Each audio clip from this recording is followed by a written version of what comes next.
Everybody, welcome back to Life Under Deborah's Palm, the Dementia Road edition, where today we're going to discuss dementia and aggressive behavior.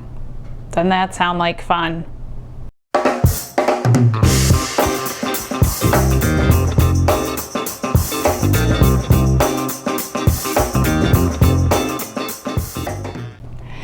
As always, thank you for watching and subscribing and leaving a lot of comments. I appreciate it. And again, of course, I'm going to tell you two things. One, I have a second channel. If you are interested, it is called Life Under Deborah's Palm, the God stuff. I am just starting to post there. It's also connected to my website, lifeunderdeborahspalm.com. I also have a book, La Belle Communauté. Links will be below to go to Amazon. You can get it at your favorite bookstore. I think this would be a great gift for those of you who have siblings or other family members who don't understand what it's like and what you go through. It's a novel, it's fictional, there's other things going on in it. Enough about that. Now we're going to talk about aggression. Statistically, they say approximately half of the people that have been diagnosed with dementia will become either verbally or physically aggressive. Verbally aggressive, you know, name calling, insulting, yelling, throwing temper tantrums, that kind of thing. Physical is where it gets real tricky. They can punch and swing and bite and scratch and everything else. And it's a very difficult behavior to deal with. And if your loved one was that way before dementia, it's probably going to get worse.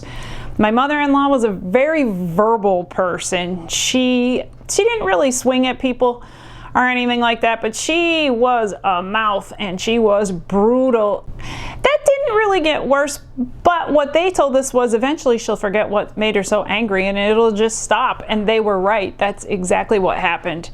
But that was not new behavior for her. The issue becomes a couple things.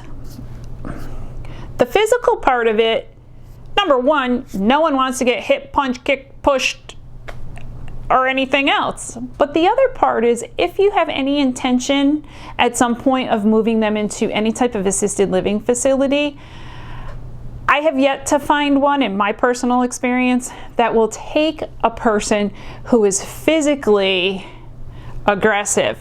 They cannot put other people, other residents or staff in that environment where it's unsafe. So if that's part of what you'd like to do, you're going to have to get it under control. And truthfully, you want to get it under control anyways, which may be easier said than done. One of the things you're going to need to do, honestly, is just become an investigator. Get a piece of paper and start writing down the behaviors. When did they occur? Was it morning? Was it evening? Was it cloudy out, sunny out? Were they in a specific room? Were you performing a specific task like dressing them or bathing them, which they tend to hate anyways, and that's a struggle? What was going on at the time and where? Where in the house, or maybe it was outside of the home. Something else to look for as you are dealing with them, usually they don't go from completely docile to punching you in the face. There's normally some kind of warning ahead of time. If you can see their facial expressions, their eyes might get big. That happened with my father-in-law. I talked about that in another video. His eyes got really big. It was totally fear-based. Or are they getting scrunchy? Are they grimacing? Is it a pain issue? But there's usually something that you will see before the push or the swing comes, although it may be very quick. See what that is. It could be as simple as coming up behind them. Maybe they're here and they're facing this way and you come up like this and it startles them for some reason. It scares them and they swing or they push. Sounds weird, happens more often than you would think. Don't forget, eyes and ears are affected in this disease and they may not register you coming up. And if they're already hard of hearing, they really may not register that, or hear that, I guess I should say, and there's a swing coming. Underlying causes, there's quite a few of them. Part of it becomes their lack of ability to communicate, I think, for some. Not everybody has this. But if they're searching for words, at some point they just can't really tell you. Think about anyone you've ever known who had a stroke. My grandfather had one, and it affected his speech. He could swear, but he would get so angry and frustrated that he couldn't tell you what he wanted to tell you. It's no different with someone with dementia. They may be hallucinating, or their eyes are playing tricks on them. That's a little bit more common, I believe, with Lewy body. So what are they seeing? Something's not registering correctly in their brain. Maybe you've got them in a room with a plastic tree or a real tree, and it kind of freaks them out, and they don't know what those things are. It's so hard to tell, but pay attention. Are they in a room where it's very sunny? This is why I say the weather. Perhaps it's very sunny in that room. Do they have sensitive eyes? Are their eyes sensitive to the light? Especially if they've had cataract surgery. Some people, that sensitivity doesn't always go away like it should, and maybe the light is just too much for them, but they don't know how to tell you to get them out of there, so they just get crazy on you. That could be an issue. When you're dressing them, that's kind of, I think, a little bit easier to figure out. It's probably an ache or a pain.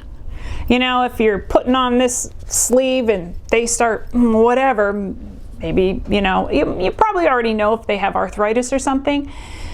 But maybe there's other aches and pains. And with my mother, who has a lot of aches and pains, what I've noticed as the disease has gone on is that she won't necessarily say this hurts or that hurts, but I can kind of tell she gets a little funny. And I will just ask her, Mom, does your arm hurt? I know her aches and pains. And so I just ask her, does this hurt? Is something more going on than what you realize? Are they getting grumpy when they eat and refusing to eat? Did it ever occur to you that maybe they broke a tooth or they have a cavity? I can't imagine having to take them to the dentist. But that could be a problem. They just don't know how to express it. Something else to keep in mind: fear equals anger. Don't believe me?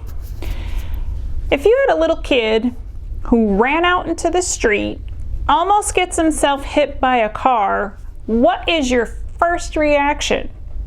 Is it, oh honey, oh my gosh, come here, I'm so glad you didn't get hit? Or is it, what are you doing? You could have got yourself killed. Fear equals anger. And it's, for whatever reason, that's our human response. So they may really be fearful. Something is creating fear. If it's not aches and pains and things like that, fear comes into play. They don't understand what's going on. Other illnesses, very common, and very common weird behavior: urinary tract infections and bladder infections. They make elderly people kind of weird anyways, and now when you throw dementia in, they can get really, really weird, and that needs to be checked for. It's so hard, especially if it just kind of comes on out of the blue. You have to kind of think of them a bit like little children. I remember being in kindergarten and sitting at a table doing worksheets, and all of a sudden I just kind of started to cry, not out loud, just like hoo, hoo, hoo, to myself, and then I would stop. And then I would start, and then I would stop, and finally my little friend next to me said to the teacher, Debbie's crying, and she came over and said to me, why are you crying? I burst into tears and said, I don't know. Typical 5-year-old. The first thing she did was put her hand on my forehead, said to my little friend, take her down to the nurse's office and tell the nurse she has a temperature. I don't know, I was 5 years old. They're kind of going through a bit of the same thing. They may really not know and not be able to tell you exactly what's going on, which is why it is so hard. Another issue could just be loneliness and boredom. And again, if you don't think boredom will make you nuts, ever own a dog and leave them home too long and they get bored and you come home and find pillows chewed up, couch cushions chewed up, wallboard chewed up? Not that my dog ever did that. That is definitely a voice of experience there. But I mean, animals will do that. They can't tell you, I'm really bored, I need something to do. It could be that. Obviously, are they hungry? Are they thirsty? You know, do they not feel good? That is a big investigation, especially if it seems to come on kind of out of the blue. Those are some things to look for, and then how do you handle it?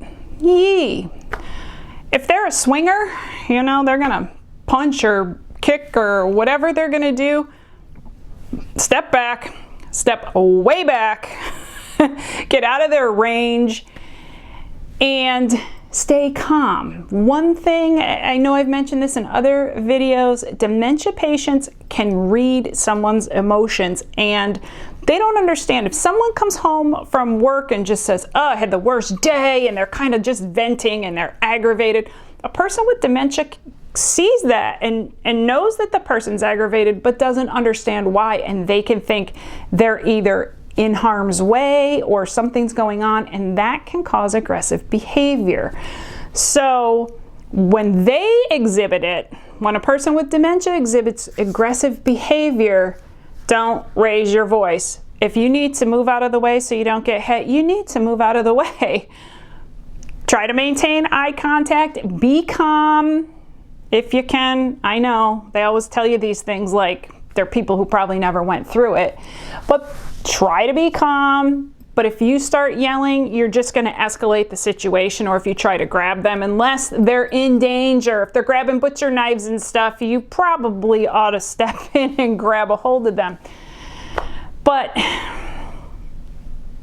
your emotions can escalate their emotions.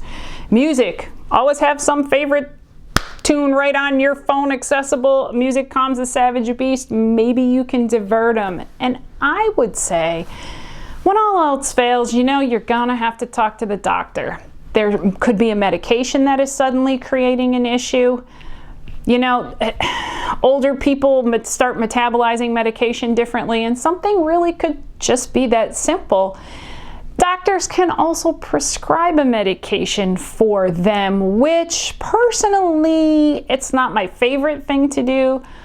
All of our elderly loved ones with dementia were on multiple medications, and putting them on one more would just, to me, would be like, I don't know how all that medicine starts reacting in the body.